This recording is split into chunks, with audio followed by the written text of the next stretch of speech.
이강민의 잡지사 5월호 세 번째 페이지. 저희가 또 굉장한 분을 필진으로 모시게 됐습니다, 여러분. 의학과 역사에 대한 해박한 지식을 전해주실 의학 커뮤니케이터 닥터 프렌즈 이낙준 선생님과 함께합니다. 어서 오십시오. 네, 안녕하세요. 아유 반갑습니다. 선생님. 반갑습니다. 사실 아까 여기서 대화 나눌 때랑 목소리가 사뭇 다르시네요. 어떻게 다른가요? 프로는 다르다고 느꼈습니다. 제가 가면을 쓰고 또 방송을 하고 있습니다. 예. 저희가 예전에 그 수면 전문의 이유진 선생님이라고 한번 모신 적이 있었고, 그때 빼고는 이제 의사 선생님을 모시기는 처음이거든요. 왜냐하면 이 시간에 오기 쉽지 않죠. 이 시간에 그렇죠. 바쁘시니까. 안 바쁘시다는 얘기는 아니지만. 저는 안 바쁩니다. 일단 그러면 우리 잡지사 독자 여러분께 자기소개 겸 인사 부탁드립니다. 네, 안녕하세요. 잡지사님들. 저는 닥터 프렌즈라는 의학 전문 유튜브 채널을 운영하고 있는 이낙준이라고 합니다. 저만 하는 건 아니고 이제 내과 전문의 우창윤, 그리고 정신과 전문의 오진승. 저는 원래 이비인후과 전문의로서 해당 과 지식들을 나누다가 저는 이제 한산이가라는 필명으로 웹소설도 쓰고 있거든요. 그게 생각보다 좀 잘 되면서 유명하시죠. 4년 반 전부터는 이제 전업 작가로 돌아서서 지금은 의사 출신 작가가 할 수 있는 콘텐츠가 뭐가 있을까 고민을 하다가 의학의 역사만 주구장창 하고 있는 지금 그렇게 된 이낙준이라고 합니다. 네, 반갑습니다. 참 재능이 많으신 분이다라는 걸 우리가 알 수가 있고요. 저희 에디터가 어떻게든 한번 엮어보려고 닥터 프렌즈는 구독자가 118만 명, 잡지사는 구독자가 8만 명. 이래 자리가 같아서 좀 운명인 것 같다 이렇게 했는데 같이 유튜브도 하고 있고요. 근데 또 제가 직전에 보니까 닥터 프렌즈는 글쎄 또 119만 명이 돼서 최근에 사실 조금 올랐습니다. 혹시 9만 명이 되셨나요? 아직 안 됐군요. 이거 나갈 때쯤이면 또 모르죠. 넉넉하게 실버 버튼 실버까지. 닥터 프렌즈 낙수 효과 기대해봐도 되나요? 저희가 그 낙수 효과가 잘 없더라고요. 저희도 어디서 받아야 되는데. 어쨌든 이렇게 유튜브 씬에서는 아직 저희가 응달에 있다고 볼 수 있는데 이렇게 또 행차를 해주셔서 재미있게 또 의학과 역사 이야기 들어볼 수 있을 것 같고요. 말씀하신 대로 웹소설 작가로도 또 유튜브 활동, 방송 정말 바쁘게 지내시는데 최근에 신간을 또 발매하셨다고 들어서. 의학의 역사를 하다가 이제 이게 좀 하다 보면은 매주 준비하다 보니 조금 오류도 있고 그리고 막상 이제 저는 프로가 아니니까 대본은 이만큼 준비했는데 하다 보면 한 3분의 1 정도는 또 깎아 먹어요. 맞아요. 그렇게. 이제 그런 것들을 다 넣어서 책을 한번 쓰면 좋겠다라고 아이디어를 주셔서 이번에 닥터 프렌즈의 오마이갓 세계사라고 의학의 역사에 대한 신간을 제가 쓰게 됐습니다. 정말 술술 읽힙니다. 저도 읽어봤는데 한 번에 다 읽었고요. 감사합니다. 자, 그래서 화제의 신간 닥터 프렌즈 오마이갓 세계사, 특별히 또 출판사에서 잡지사 애독자들께 10권을 선물로 제공해 주셔서 책 선물을 원하시는 분은 오는 일요일 자정까지 이강민의 잡지사 유튜브 채널에서 이제 오늘 방송 영상의 시청 후기를 좀 자유롭게 달아주시면 저희가 10분을 선정해서 이 책을 보내드리도록 하겠습니다. 많이들 달아주시고요.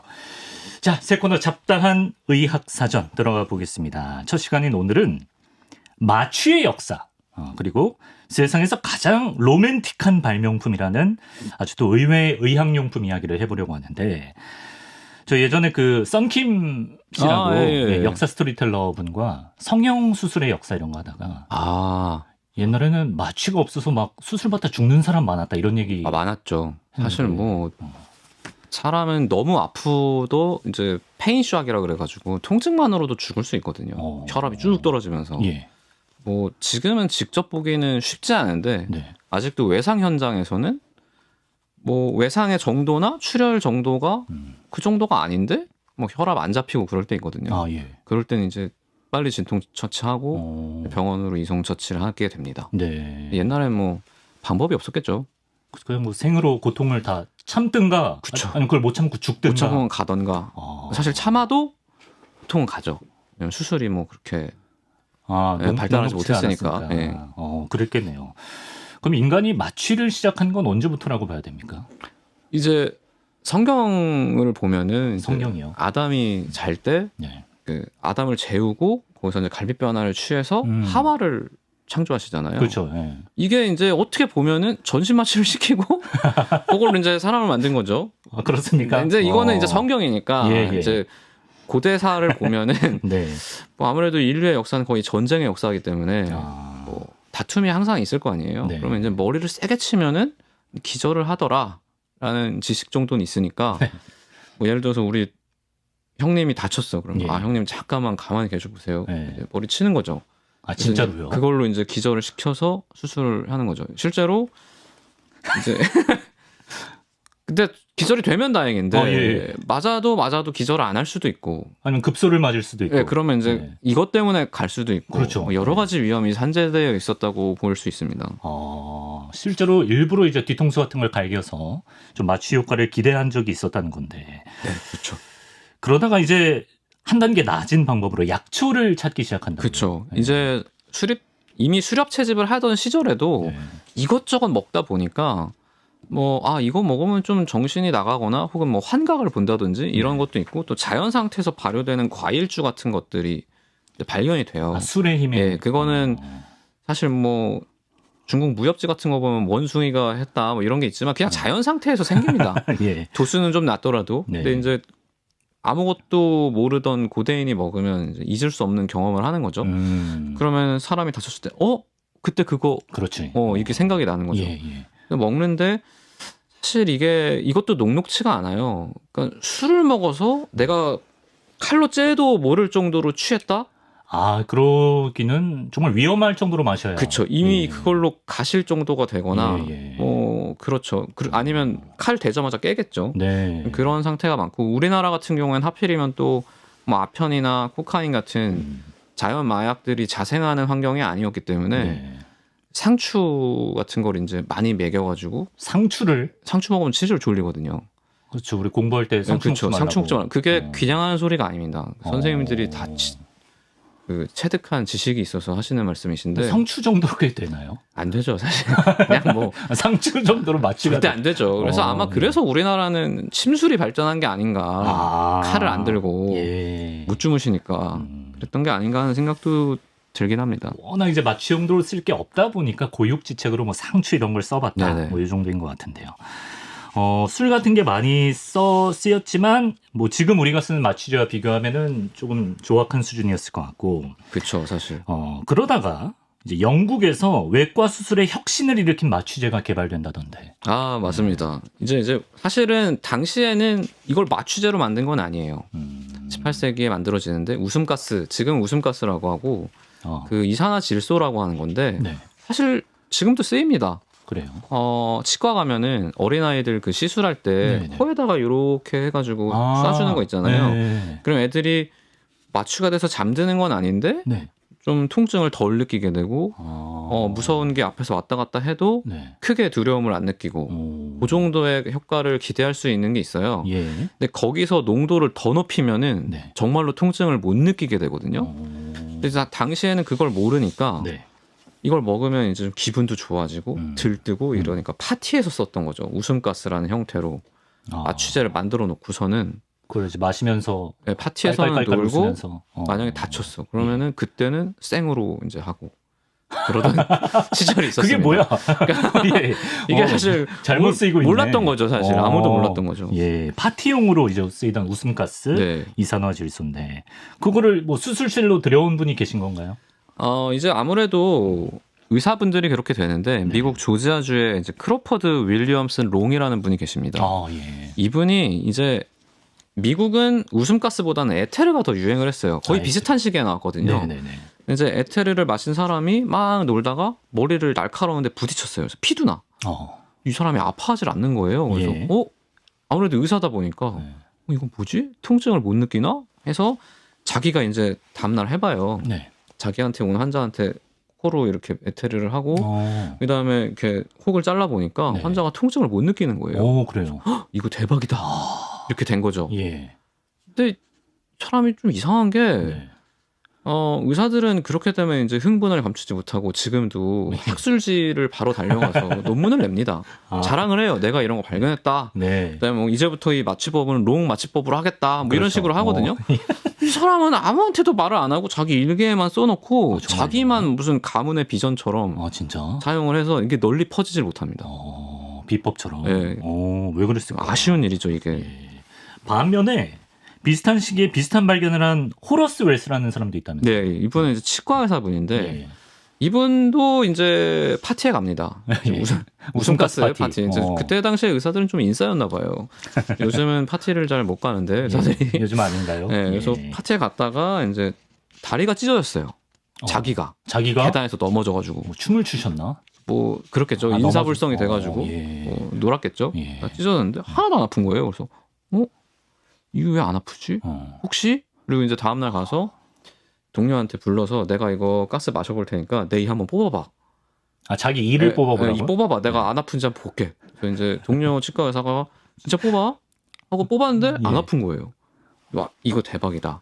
그래서 이제 다른 환자분들의 충치도 뽑아봤는데 예. 안 아파요. 예. 이 사람이 이제 이건 세기의 발견이라고 생각해서 네. 이건 이제 발표를 결심하게 되죠. 아, 이분은 발표를 하셨군요. 예. 근데 진짜 그 정도의 생리를 뽑아도 안 아플 정도의 효과가 있는 근데 그 정도면은 진짜 세게 맞았을 거예요. 그리고 아마 이거 후유증이 있었을 겁니다. 웃음가스가 과하게 지금 기준으로는. 예, 지금 구조는 지금은 그렇게 독하게 안 쓰거든요. 예. 이런 거는. 야, 어쨌든 뭐 세기의 발견을 이분도 했네요. 네, 그렇죠. 그래서 이분은 발표도 하고 그걸 좀 실용화하려는 노력을 했던 모양인데요. 그렇죠. 지금 매사추세츠 병원에 지금 또 아주 좋은 병원인데 네. 거기에 이제 연락을 해서 내가 드디어 마취제를 알아냈다. 내가 이거 발표하고 싶다 그랬더니 여기서는 좀 믿지 않아요. 그래서 너가 데리고 오는 사람은 못 믿겠으니까 우리 학생 중에 지원자를 받아서 걔 이를 뽑아봐라.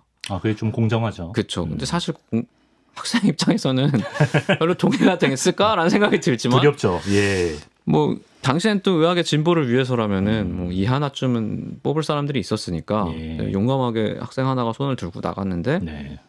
하필이면 이 사람이 이제 긴장을 한 거예요. 이 치과 의사분이. 아까 그 웰스 이분이 네, 자기한테 했을 때보다 용량을 훨씬 줄여가지고 이렇게 해놓고 네. 뽑으려니까 통증이 오는 거죠. 아프지. 비명을 지르면서 네. 실험이 실패로 돌아갑니다. 그럼 이 말짱 도루묵. 이 웰스분은 사기꾼이 되고 아. 이게 쫓겨나게 되는데 그거를 윌리엄 모턴이라는 분이 보고 네. 저거 될 것 같은데 될 것 제가 같은데. 용량 잘못한 것 같다. 인생은 실전인데 실전에 약하다 제가 다 건너 들어보니까 자기도 뽑고 환자이도 다 뽑았는데 네. 저거 안 될 리가 없다 생각을 하고 네. 이제 이분이 실제로 더 명성을 얻죠.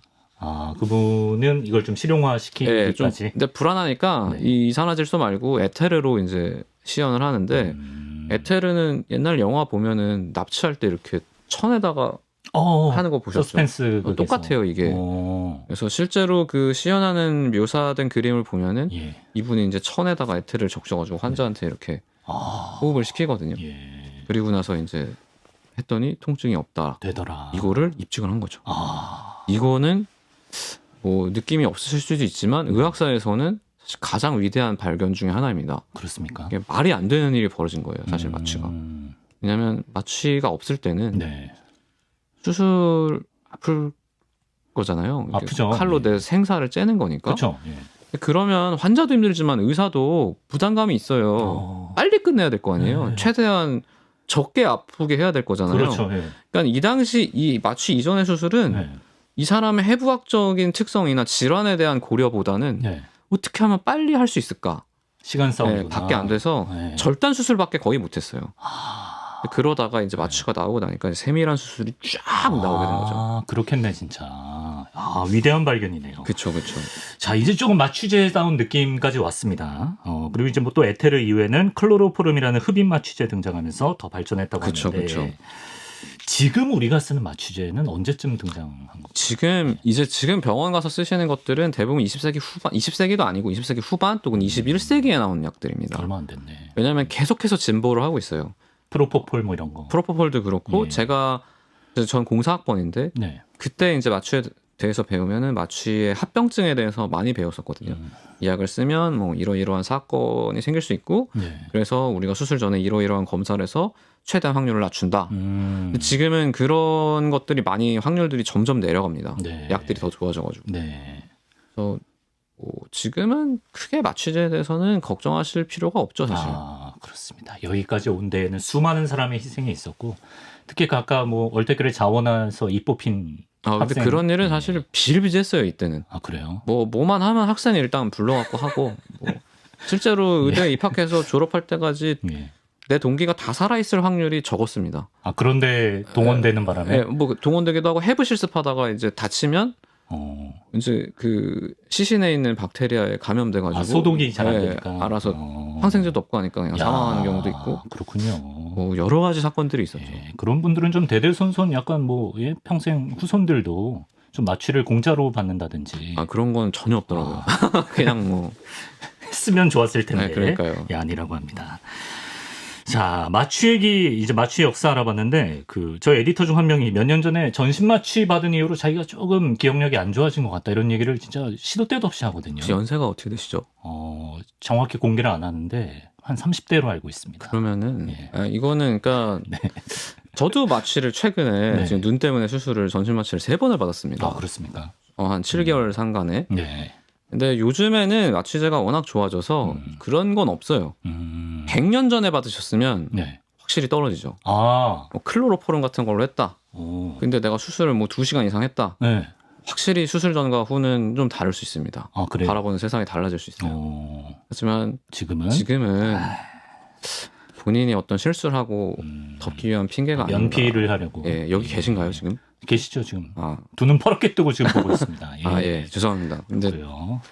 본인이 110살이라고 주장하든가, 아니면 그쵸. 그냥 본인의 실수를 인정하길 바랍니다. 몇 년 전보다 지금 인지 기능이 떨어질 수 있죠. 100몇 살이면. 그렇죠. 하지만 30대면 쉽지 않죠, 사실. 그렇죠. 예. 본인이 잘못했다. 이 정도로 정리하고요. 이번에는 세상에서 가장 로맨틱한 발명품. 다름 아닌 수술 장갑의 탄생 스토리를 들어보겠습니다. 궁금하네요. 근데 그 수술 장갑이 있기 전에는 그럼 그냥 뭐 의사들이 맨손으로 다 했겠네요. 그럼요, 맨손으로 했죠. 해부도 맨손으로 하고 수술도 맨손으로 하고 그냥 다 맨손으로. 손 정도는 씻었나요? 이것도 사실은 19세기 초중반까지는 손도 안 씻었습니다. 그래요?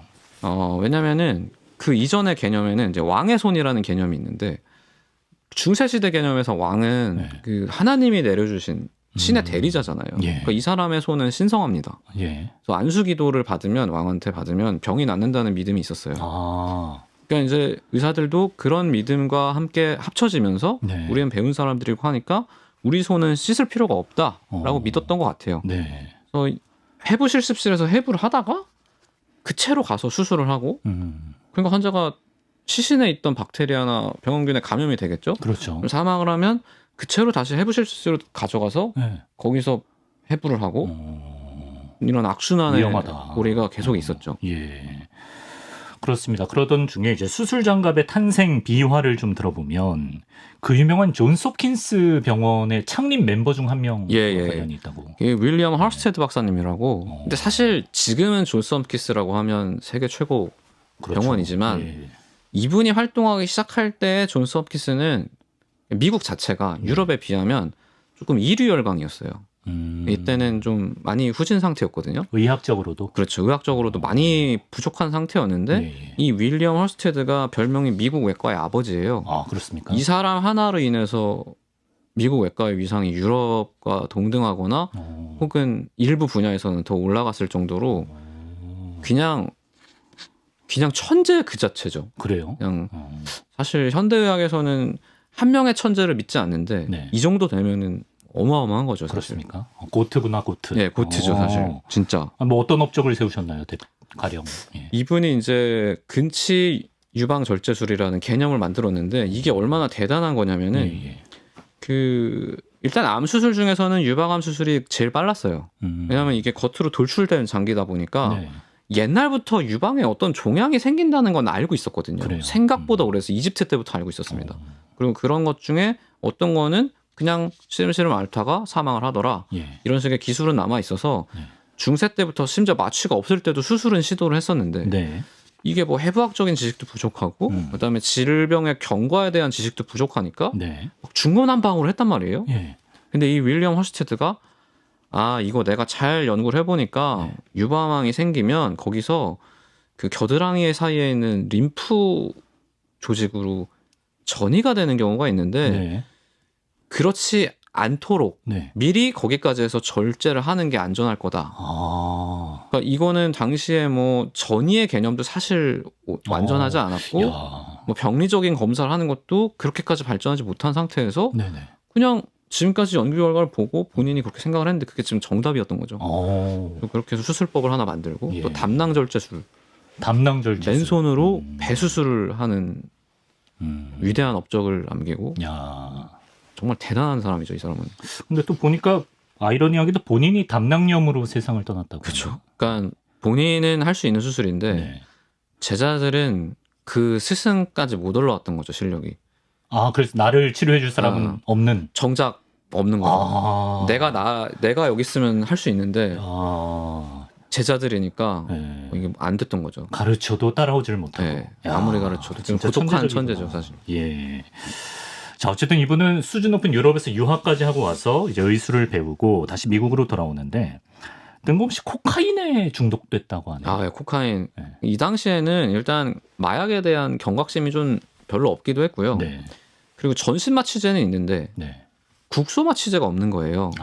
그 혹시 코카인을 다루는 영화나 드라마 같은 거 보면은 네. 이렇게 딜러들이나 형사들이 네. 이렇게 턱 집어가지고 맛보죠. 맛을 보는 게 아니거든요, 사실. 뭐 하는 거예요? 잇몸에 바르는 겁니다. 그래서 여기가 얼얼해지는지 보는 거예요. 아, 그렇구나. 그래서 순도가 높은 코카인일수록 바르자마자 바로 마취가 돼요. 그래서 감각이 사라지는지 안 사라지는지 보는 건데 네네. 잘 보면은 예. 우리나라는 코카인이 없잖아요, 사실. 없죠. 그러니까 우리나라에서 만든 작품들은 다 맛을 봐요. 다 혀에대. 근데 사실은 아니고 이게 예. 위에 있는 잇몸에 되는 겁니다. 아, 그렇구나. 네, 그 정도로 코카인이 마취 능력이 어마어마하거든요. 예. 그렇기 때문에 코로 할 수 있는 거예요. 사실 코로 뭐 하면 엄청 아프고 쓰리잖아요. 네. 고춧가루 같은 거 하면은. 아유, 예. 근데 코카인은 영화에서 보면 지폐를 이렇게 말아가지고 맞아. 하잖아요. 예. 그럴 수 있는 게 얘가 들어가자마자 바로 마취가 되기 때문에 코의 통증을 못 느낍니다. 그래서 그렇게 하는 건데 네. 이게 이제 논문이 나와요. 당시 유럽에서 란셋이라고 지금도 정말 유명한 논문인데 네. 거기에 이제 한 안과 의사가 환자의 눈에 코카인을 점안하고 수술했더니 환자가 통증을 못 느끼더라. 이게 엄청나게 강력한 국소 마취제인 것 같다. 그리고 이게 나 혼자 생각한 게 아니고 그 유명한 지그문트 프로이드 박사의 조언을 얻어서 한 거다. 프로이드 박사님이 코카인 거의 중독자인가요? 중독자 정도가 아니고 예. 그분이 코카인 예찬론자 시절이 있어요. 그 시절에 주고받은 편지를 보면은 네. 코카인이 빠질 데가 없습니다. 그 정도예요. 뭐 문제만 있다가 코카인 해볼래? 요새 좀 그렇구나. 우울한데요. 코카인 해볼래? 약간 이런 상담 받으러 갔더니 마약을 권하네. 이상한 사람이었어요. 예. 나한테 그거를 보고 이제 나도 한번 해봐야겠다. 우리도 실험을 해봐야겠다. 해서 자기 몸에 윌리엄 하스테드 박사님이 코카인으로 실험을 해보고 네. 그대로 이제 중독이 되신 거죠. 어쨌든 뭐 의학에 적용하려고 하다 그쵸. 보니까 뭘 하려고 그런 건 아니고 네. 한 살 위해서 하려다가 중독이 된 거죠. 근데 이분이 이제 코카인 의존도가 높아지면 본인도 괴로우니까 그렇죠. 좀 절제를 했던 모양이에요. 예. 사실 절제를 한 정도가 아니고 네. 주변에 이제 다른 동료 의사들한테 자문도 구합니다. 내가 코카인에 중독이 된 것 같은데 이건 어떻게 해야 되냐? 네. 그럼 몰핀 한번 써볼래? 그래서 사실은 이 사람이 이중 중독이 돼요. 몰핀과 코카인에 이중 중독이 돼 있는 상태인데 예. 본인도 이제 그 약을 맞고 수술을 하면은 이상하다는 걸 알잖아요. 예. 그러니까 그걸 꾹 참습니다. 그러니까 이게 참으니까 성질이 원래도 그렇게 좋은 사람은 아니었던 것 같은데 성질이 더 더러워져요. 이게 사진 보시면 아시겠지만 저런 분 내가 교수로 모신다. 미간이 범상치 않다. 쉽지 않거든요. 항상 화가 나 있어. 심지어 성격이 나쁜 사람인데. 그래서 이제 금단 증세가 있었구나. 주변에 여러 증언이 있습니다. 천재지만 괴팍하다. 주님께서 성격은 주지 못하셨다. 괴팍하고 정말 모시기 어렵다. 그런 지금 금단 증세가 있다는 사실을 좀 고려했어야 되는데. 근데 이분이 자기뿐만 아니라 뭐 동료 직원들을 굉장히 뭐 괴롭히고 이런 걸로 유명했다고 하는데 특히 동료들이 괴로워했던 포인트가 하나 있었다고. 그렇죠. 이 사람도 똑똑한 사람이니까 무턱대고 괴롭히지는 않았어요. 본인도 비합리적이라는 걸 알고 있잖아요. 그러니까 뭔가 의사로서 혼낼 수 있는 방안을 찾은 것 같은데 손 씻기에 정말 집착을 합니다. 손 씻기? 예, 손 씻기. 근데 맨손으로 하니까 손에는 이렇게 지문이 있잖아요. 있죠. 그러니까 여기 안에는 다 병원군이 다 살고 있을 텐데 이거를 이제 닦아내려고 생각을 하니까 이제 당시로서는 이거 기냥하면 안 될 것 같은 거예요. 그래서 손 씻기를 정말 약간 강박적으로 시키거든요. 그래요? 그래서 이제 그런 것들 때문에 힘들었죠. 동료 의사들이. 콜스테드가 원했던 손 씻기 절차를 제가 좀 읽어드리면 1차로 비누로 씻기. 좋아요. 2차 과망가니즈산 칼륨이라는 산성 용액으로 세척하기. 3차 뜨거운 옥살산에 담가 살균하기. 4차 독성 염화수은 용액에 한 번 더 세척하기. 손을 거의 뭐 빨래하다시피 손이 다 시뻘겋게 달아오를 정도로 안 좋을 것 같은데. 예, 피부가 약한 사람들은 벗겨지기도 하고 그 정도로 거의 혹사시키는 식의 손 씻기를 한 거죠. 근데 어떻게 생각해 보면은 맨손으로 배 안에 수술하려면 예. 이 정도는 해야 될 것 같기도 한데 좋게 말하면 위생관념이 그쵸 굉장히, 어마어마한 예, 거죠. 근데 예. 이 사람은 이제 오늘 코카인 못했어. 화가 났죠. 그럼 이제 따라다니는 거예요. 제가 네. 닦았어? 닦았어? 4번 비누로만 닦았어? 씻었는데요. 산성용액 그랬던 거죠. 그래서 조금 풀리고 화풀이 좀 네. 하고. 야, 그렇구나. 자, 뭐 여기까지만 보면 뭐 로맨틱한 이야기랑은 거리가 굉장히 먼 것 같은데 지금부터 시작입니다. 홀스테드에게 봄바람이 불어온다던데. 그쵸. 무슨 일이 있었나요? 여기 이제 외과 병동에 네. 이제 캐롤라인 햄프턴이라는 신규 간호사가 이제 입사를 합니다. 예. 근데 이제 홀스테드가 딱 보고 예. 첫눈에 반해요. 그리고 햄프턴이 주변 평판이 너무 좋아요. 그러니까 그래요? 거의 백위의 천사인 거예요, 진짜로. 문자 그대로. 환자한테도 친절하고 동료한테도 친절하고 그리고 주어진 업무에 성실하게 임하고. 그러니까 홀스테드가 그 사람을 볼 때마다 나 왜 이러지? 이렇게. 나 원래 괴팍한 캐릭터인데. 근데 왜 저 사람한테는 화를 낼 수가 없지? 이렇게 되는 거죠. 야, 근데 유튜브 사진 보니까 흑백 사진임에도 약간 그 고운 미모가 네, 고운 드러나네요. 미모가 있습니다. 예. 근데 사실 동료들의 평에는 사실 홀스테드가 젊은 시절에 꽤 미남자였거든요. 그렇습니까? 그래서 인물로는 홀스테드가 더 낫다는 평도 있어요. 하지만 이제 홀스테드의 뭐 마음을 완전 뒤흔든 거죠. 햄프턴이라는 그 간호사분이. 그렇습니다. 지금 홀딱 빠졌습니다. 네. 근데 그러던 어느 날 병원 내 서늘한 소문이 하나 돈다고 하는데 그러니까 이 사람이 이제 햄프턴만 보면은 저도 모르게 미소가 지어지고 막 너무 좋아요. 무드가 되게 좋아지고 그런데 손 씻기가 너무 힘든 거죠. 햄프턴이. 햄프턴도 그치. 왜냐하면 그리고 이 홀스테드도 자기가 만들어놓은 절차인데 아무리 뭐 본인이 총애하는 분이라고 해도 이거 제외시킬 수는 없잖아요. 안 되죠, 안 되죠. 그렇다고 환자 죽으면 어떡해. 그래서 그건 하는데 이거 막 손이 막 빨개지고 너무 고통스러워서 외과 병동을 관둘 수도 있다는 소문이 도는 거예요. 그러니까 그 순간 갑자기 심장이 덜컥 내려앉는 거죠. 딜레마다 이거. 제 생각은 아마 그때 내가 저 사람 좋아하는구나. 그거 알았을 거예요. 그러니까 맨날 볼 때는 뭐 나 왜 이러지? 이렇게 하다가 이제 없어진다고 생각하니까 그럼 못 살 것 같은 거죠. 내가 손 씻기를 조금 덜 해볼까 이런 생각 드는 순간 이제 사랑에 빠졌으면 그 거죠. 그렇게 된 거죠. 뭐 어떻게 합니까? 뭐 손 씻기를 포기하나요? 그럴 수는 없죠. 이 사람은 이제 어찌됐건 의사로서의 그 자부심이 어마어마했기 때문에 그래서 혼자 계속 생각을 해요. 이거 어떻게 하면 될까 하다가 장갑을 끼면 어떨까 그 생각을 한 거죠. 그러니까 장갑을 끼면 장갑도 찢어질 수 있기 때문에 손도 씻어야 되지만 비누로만 씻고 장갑을 끼면 될 것 같은 거예요. 근데 당시에는 장갑이라고 하면 가죽 장갑이나 면 장갑밖에 없어요. 이런 거는 사실 소독한다고 해서 뭐가 될 것 같지는 않잖아요. 그렇죠. 그래서 이거 어떻게 하지 하다가 고무 장갑을 만들어야겠다 생각을 하는데 이게 사실 지금은 너무 당연하게 어딜 가나 고무 장갑은 있지만 이 당시에는 그게 만만한 기술이 아닙니다. 고무 장갑은 아예 없었어요. 이런 발상을 하기조차. 그리고 그게 세밀하게 이렇게 손에 붙는 고무 장갑은 아예 만들 수 없는 시절이거든요. 그래요. 이 사람이 계속 수소문을 하다가 굿 이어라는 회사를 찾는데 여기가 원래 뭐라는 회사냐면은 지금은 타이어 만드는 회사가 됐는데 여기가 세계 최초로 콘돔을 만드는 회사입니다.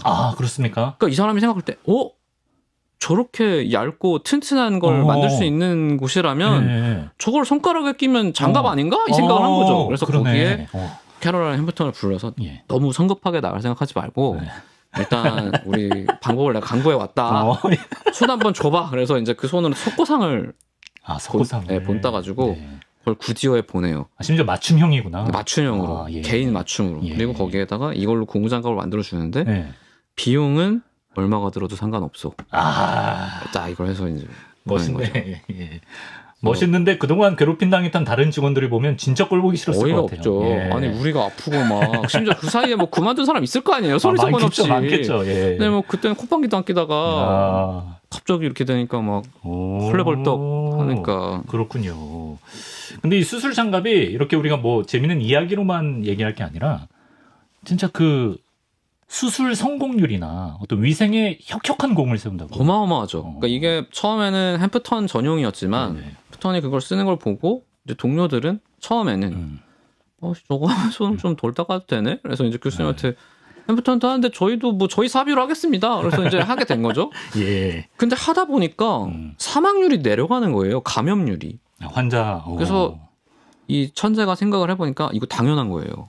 왜냐면 손에는 지문이 있는데 네. 장갑엔 지문이 없잖아요. 그렇죠. 그러니까 여기 아무래도 끼어 들어갈 공간이 없으니까 예, 균 같은 게 자라지 않을 거고. 지문에 이렇게 끼는 거군요. 예, 그렇죠. 여기에 워낙 더 끼는데 이제 그게 없으니까 그럼 나도 해야겠다라고 해서 그때부터 수술할 때는 장갑을 끼는 게 루틴이 된 거죠. 그러면서 또 의학에 엄청난 진일보가 이루어집니다. 그렇죠. 이런 비하인드 스토리를 그래서 두 사람은 뭐 잘 됐나요? 이게 결실이 있었죠. 둘이 결혼합니다. 됐네. 네, 1890년에 딱 이렇게 사랑을 올인을 하게 됩니다. 남들이 아무리 욕해도 뭐 둘만 행복하고. 뭐 장갑 사실 햄프턴 입장에서도 뭐 천재고 그렇죠. 사실 인물도 나쁘지 않고 지금 이렇게 또 후대 사람들이 다뤄주고 뭐 장갑도 주고 심지어 막 금액은 상관없어 뭐 이런 것도 하니까 멋있어요. 멋있잖아요. 사실 천재고 나한테만 따뜻하니까 더 매력적이죠 사실. 여자 입장에서는 그렇죠. 그럴 수 있죠. 그렇습니다. 의학사가 재밌네요, 진짜. 의사 선생님께서 이렇게 직접 풀어주시니까 신뢰도도 가고 너무 좋습니다. 오늘은 마취의 역사 그리고 가장 로맨틱한 발명품 수술 장갑의 탄생에 대해 알아봤습니다. 이낙준 선생님은 2주 뒤에 또 뵙도록 하죠. 선생님 말씀 고맙습니다. 감사합니다.